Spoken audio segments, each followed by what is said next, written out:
Imaginez poster une simple photo de votre café du matin et que quelqu'un, quelque part, puisse en deviner l'endroit exact rien qu'à partir de l'image. Science-fiction ou réalité rendue possible par l'intelligence artificielle? Ces derniers temps, sur X, Reddit et autres plateformes sociales, une tendance fascine tout le monde. L'idée que ChatGPT, ou plutôt ses versions récentes comme GPT-4 avec Vision, serait capable d'analyser n'importe quelle photo et de dire précisément où elle a été prise. Même pas besoin de métadonnées ou de GPS, juste l'image brute. Ça fait rêver, ou bien cela fait peur. On parle ici d'un outil d'intelligence artificielle qui serait capable d'aller bien au-delà de la simple reconnaissance d'objets. Il ne s'agirait pas seulement de dire « ça, c'est la tour Eiffel », mais de déduire, à partir de détails minuscules, un style architectural, la typographie d'un panneau, la disposition d'une rue, une localisation géographique ultra précise. On serait en train de créer un Sherlock Holmes numérique. Sur les réseaux, une nouvelle tendance est apparue, des gens s'amusent à lancer des défis à ChatGPT. Devine cette ville à partir de ma photo de vacances. Et parfois, les résultats sont bluffants. Des utilisateurs affirment que l'IA a identifié non seulement la ville, mais aussi la rue, voire le café dans lequel la photo a été prise. Hallucinant, non?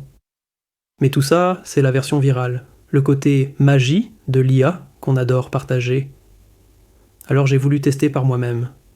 Parce que ce qui circule en ligne n'est pas toujours représentatif de la réalité, et avec l'IA, croyez-moi, ça amplifie le problème. J'ai donc soumis 3 photos à GPT-4 Vision, 3 images bien réelles, prises par moi. Résultat, 0 sur 3. Échec total. La première image, je l'admets, était volontairement difficile. Une scène assez banale, sans détails typiques. Et GPT a tout de suite répondu qu'il ne pouvait pas en déduire la localisation. Bon, au moins, pas de faux espoirs. Jusque-là, tout va bien. Mais les 2 autres, je les avais choisis avec soin. 2 clichés pris en Alsace. Une photo de drone avec une vue panoramique du paysage, et une photo, plus classique, d'une statue bien connue dans la région. Là, j'attendais de voir ce que GPT pouvait faire. Est-ce qu'il allait reconnaître le style alsacien? Les collines? La statue? Les bâtiments autour? Eh bien non, il a tenté des choses, il a analysé.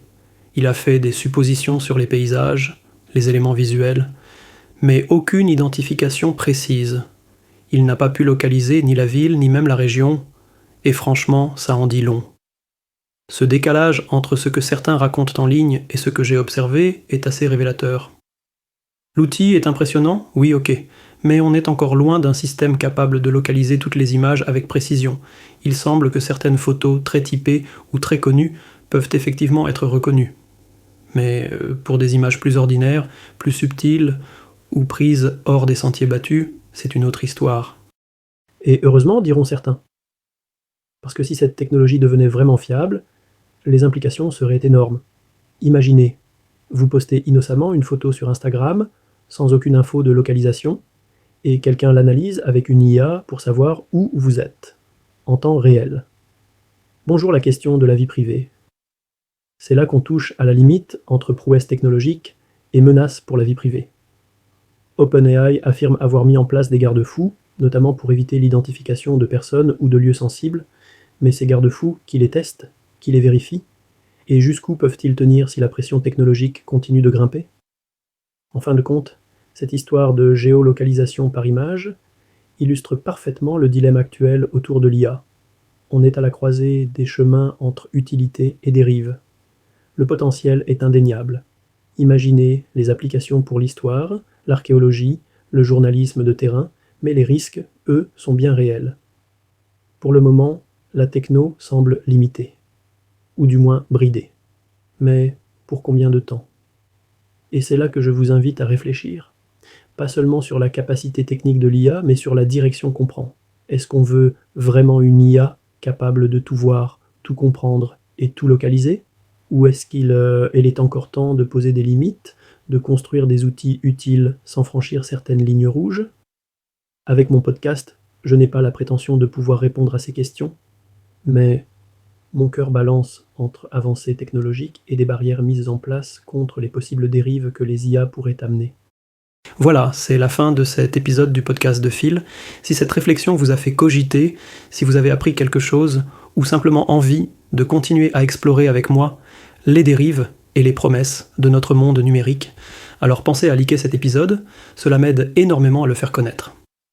Et surtout, abonnez-vous au podcast pour ne rien rater des prochaines analyses. Ici, on gratte sous la surface, on questionne les évidences et on n'a pas peur de dire ce qui dérange. Merci pour votre écoute et à très vite pour un nouveau plongeon dans l'univers fascinant et parfois inquiétant des technologies d'aujourd'hui et de demain.